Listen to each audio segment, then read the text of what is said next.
Hello दोस्तों, नमस्कार। सच 24 live में आपका स्वागत है दोस्तों। और मैं हूं जितेंद्र कुमार। दोस्तों, अनंत अंबानी की शादी है और जिसके चलते जियो ने सभी देशवासियों को एक बड़ा ऑफर दिया है, बड़ी शुभकामनाएं दी हैं और उसके साथ ही बड़ा गिफ्ट सभी देशवासियों के लिए जियो की तरफ से। जियो ने अपना टैरिफ प्लान 20 से 25% बढ़ा दिया है।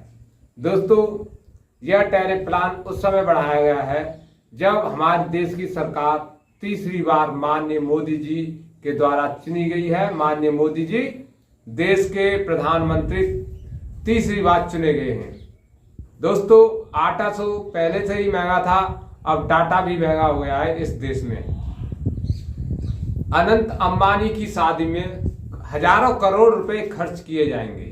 वह पैसा आएगा कहां से, यह आपने अनुमान नहीं लगाया। केवल आप प्री वेडिंग देखकर खुश हो रहे थे कि हमारे देश में इतने बड़े बड़े पैसे वाले लोग हैं, इतने बड़े बड़े उद्योगपति हैं जो अपनी बच्चों की शादियों में और शादियों से पहले भी फंक्शन करते हैं तो हजारों करोड़ रुपए खर्च कर देते हैं। हमारे देश की वैल्यू विदेशों में बढ़ रही है, लेकिन आपने अनुमान नहीं लगाया होगा कि इस शादी से पहले आपको महंगाई की वो डोज दी जाएगी जिससे आप हमेशा याद रखेंगे। अपने बेटे की शादी को यादगार बनाने के लिए ये जियो की तरफ से सभी देशवासियों को तोहफा है कि आप हमेशा याद रखेंगे कि किस तरह से अनंत अंबानी की शादी हुई और उस समय सभी देशवासियों को किस तरह से एक महंगाई का डोज दिया गया। दोस्तों, जो कंपनी पहले ही 8,000 करोड़ रुपए का मुनाफा कमा रही थी, मोटा मुनाफा कमा रही थी, उसे ऐसी क्या जरूरत आ पड़ी कि उसने 20% के हिसाब से अपना टैरिफ प्लान बढ़ा दिया। दोस्तों, यही कंपनी जब 2016 में आई थी तो इसने खूब पैसा लुटाया था, देश की पब्लिक को फ्री डाटा दिया, फ्री कॉलिंग दी। लेकिन अब वह समय आ गया है जो ये उद्योगपति जानते हैं कि जो हमने पहले पैसा लुटाया है उसे सूद सहित कैसे वापस करना है।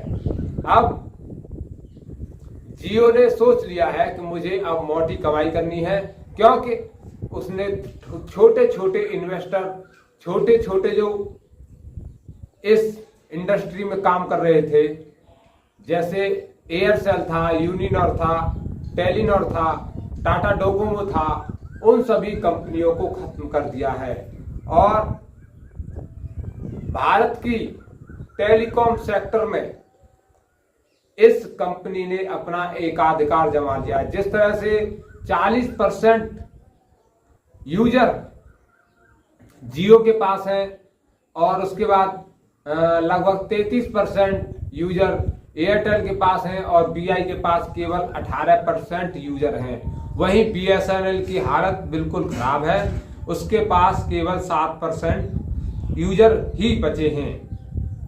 जब जियो कंपनी ने देखा कि मैं पूरे देश में छा चुका हूं और मेरे कंपनी के सबसे ज्यादा यूजर हैं, तो जियो ने सबसे पहले अपना टैरिफ प्लान बढ़ाया। टैरिफ प्लान बढ़ाने का मतलब मोटा मुनाफा कमाना है।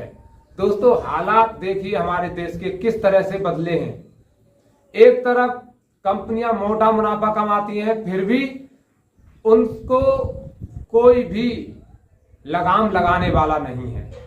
किस तरह से कंपनियां अपने उत्पाद का पैसा एकदम से बढ़ा देती हैं, इसके लिए जिम्मेदारी कोई नहीं लेता, ना ही सरकार कुछ कर पाती है। आप देख सकते हैं मोटा मुनाफा कमाने के बाद भी जियो ने किस तरह से अपना टैरिफ प्लान बढ़ाया। वैसे ही और भी अन्य कंपनियां हैं।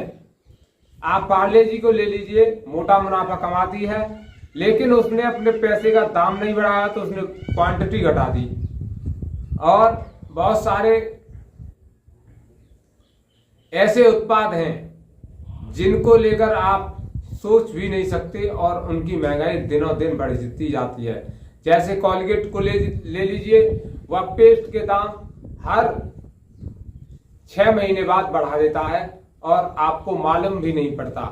कभी 2 रुपए, कभी 4 रुपए, इस तरह से वह बढ़ाता रहता है।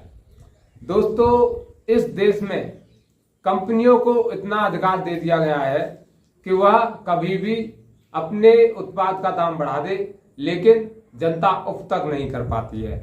यह महंगाई का डोज क्यों दे दिया जाता है?